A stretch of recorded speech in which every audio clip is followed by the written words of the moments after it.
Mahigit 2 buwan nang nagtatago si Senator Bato de la Rosa at hindi pumapasok sa Senado. Kaya binabalak na ng isang dating senador na magsampa ng ethics complaint laban sa mambabatas. Nakatutok si Mav Gonzalez. Kung hindi pa rin papasok si Senador Ronald Bato de la Rosa sa Senado, balak na raw siyang sampahan ng ethics complaint ni dating Senador Antonio Trillanes IV. Mahigit 2 buwan nang nagtatago si de la Rosa, bunsod ng umanay warrant of arrest mula sa International Criminal Court o ICC, kaugnay ng madugong war on drugs na kanyang pinamunuan noong siya'y PNP chief pa sa ilalim ng Administrasyong Duterte. Bagaman hindi pumapasok sa mga pagdinig at sesyon, pumipirma pa rin siya sa mga dokumento gaya ng binansagang minority report ukol sa katiwalian sa flood control projects.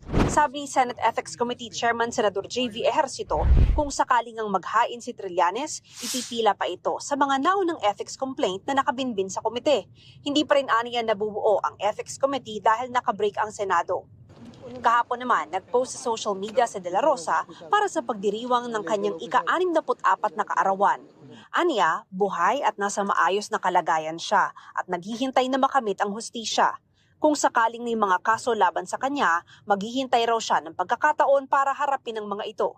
Sa Facebook post ni De La Rosa, tila wala itong balak na magpahuli at magpalites sa International Court dahil mistulang pagbaliwala raw ito sa pakikipaglaban ng mga bayani at sundalo para sa ating kalayaan.